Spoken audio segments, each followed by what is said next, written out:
Are we good at solving problems? We all have problems. Small problems like, where are my keys? Big problems like, what do I want to do with my life and my career? Some people think they're good at solving problems. Lots and lots of people say that they're problem solvers.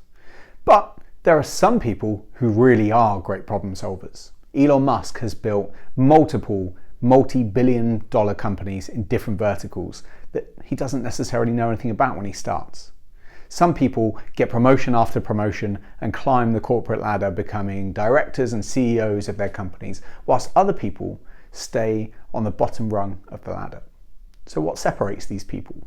What makes the difference between a good problem solver and a bad one? Well, this is something that I think about quite a lot, and I have a model that I think explains it, and I call it the ownership model of problem solving. And it starts with one thing. You have to own it.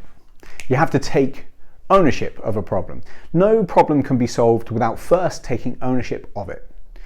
The very, very first thing that you have to do is accept responsibility that it is your problem and you are going to find a solution. That's it.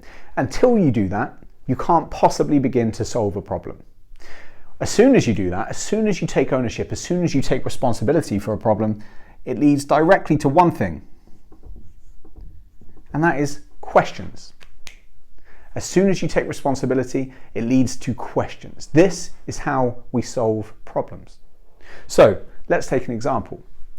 I'm going to own the problem of having lost my keys. I can't find my keys, I need to find them. I'm taking responsibility for that, and I'm going to find my keys. That immediately leads me to a question. When did I last have my keys? I don't know is the answer, so I immediately get an answer. I've taken responsibility for the problem. I've asked a question, where did I last have my keys? And I've got an answer of, I don't know. That leads me straight back to another question. Did I leave them in the car? That's my next question. Did I leave them in the car? The answer is, I do not know. Now, this time something different has to happen. In order to find the answer to that question, I have to take action. And the action in this case is I'm going to go and look in the car. So I've taken ownership of the problem of finding my keys. I've asked a question. Is it in the car?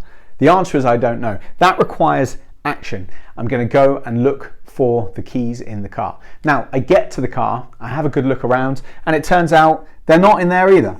Now that sends me straight back to the question of where else might they be? Let's try this for a real world problem. And let's pick a serious, proper problem of solving cancer. There are people in this world right now who are working their life's work to try and solve the very serious, very real problem of how to solve and cure cancer.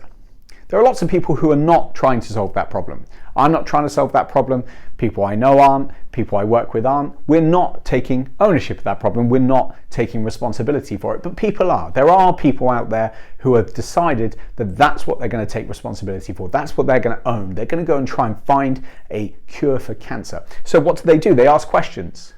They ask questions because they've taken ownership. And all research, all medical research, all problem solving, all everything in the world when it comes to trying to break down a problem and find a solution follows this structure. You ask questions, you get answers. Answers might lead to more questions. More questions and answers might lead to action, might lead to questions. And that just keeps going until you solve the problem. Now, of course, if those people decide that they no longer want to take action of it, let's say Dr. Smith is working on curing cancer, and one day he wakes up and he decides he doesn't want to own that problem anymore, he doesn't want to take ownership of it, he doesn't want to take responsibility, he's going to go and work at a fast food chain instead, then it all breaks down, it all falls over. He stops asking questions, he stops getting answers, he stops taking actions, and therefore he can never possibly look to solve that problem. Let's go back to my keys.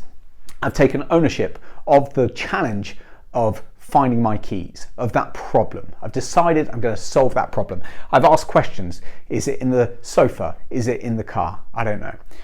I don't know is the answer to those questions. So I have to take action. I have to go and search in those places. And I still haven't found the key. So that's led me back to more questions. Now this time it pops into my head. I think they're in that jacket that I wore out last night. But I don't know, so I have to take action. I have to go into the cupboard, I have to find that jacket and look in the pocket, and hey presto, there are my keys. So taking action as a result of answers to questions leads me to a solution. The problem was I couldn't find my keys. I've now found my keys by following this structure. If at any time I'd stopped taking responsibility for that problem, I'd stopped owning it, then it would have all fallen down. Let's talk about some other applications of this model. Let me show you that this is the way that problems are solved the world over. Every single problem is solved like this. J.K. Rowling, the author of the incredibly successful Harry Potter franchise, she tried every single publisher she could possibly find to try and get a publisher to take on her book series. And publisher after publisher after publisher said no.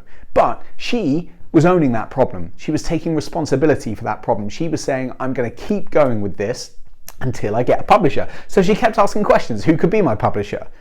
Let me get a list of every publisher in the world. Let me find out why these publishers aren't taking me. Let me take action, answers and questions and keep going on this cycle until I get a publisher, which of course eventually she did, and the rest is history. This is true of every single problem that has ever been solved. Every single problem. Just let that sit with you for a second. Every problem you have, every significant decision that you need to make, every obstacle that you run into, you already do this. I haven't made this up, I've just worked out a way to demonstrate it to you on a whiteboard. This is what you already do to solve a problem. You own it, you ask questions, you get answers, you might get more questions, you get actions, and eventually you get solutions. And if you stop doing this, if you stop owning it, everything falls down. That is the key part to solving problems, is that ownership, that responsibility, and continuing to push on to find the solution. Every single problem is solved like this. Thomas Edison, thousands of failed attempts at inventing the light bulb, but he didn't look at it like that. He said that every failed attempt is one more way not to do it that I have eradicated, moving me one step closer to finding the right way of doing it. He kept asking questions, he kept getting answers. That answer for thousands of times was, this isn't how you do it. But that led him to another question, which is, how about this, how about this, how about this, how about this? And he kept going, questions, answers, actions, until he created the light bulb and change the world. James Dyson, 5,000 failed prototypes of his bagless vacuum cleaner. 5,000. Can you imagine that? Can you imagine coming up with an invention, making 4,500 versions of it, and they all fail, and you think, oh, one more. 5,000 times he did that before he invented the bagless vacuum cleaner that bears his name and has made him one of the most successful billionaire businessmen in history. These people all followed this to the extreme, but you can apply this to every single problem that you have in your life.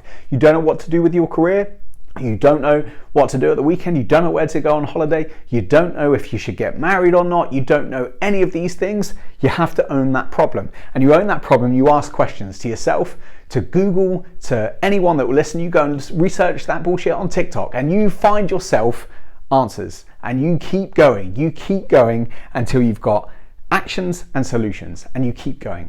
That's all you have to do to solve every single problem in your life, every single problem that you haven't yet solved. You just need to do this. You just need to own it, keep ownership, and keep going. Albert Einstein said, I'm not smarter than anybody else. I just sit with problems longer. He continued to own problems. Albert Einstein did this. If he can do this to solve problems, then so can you.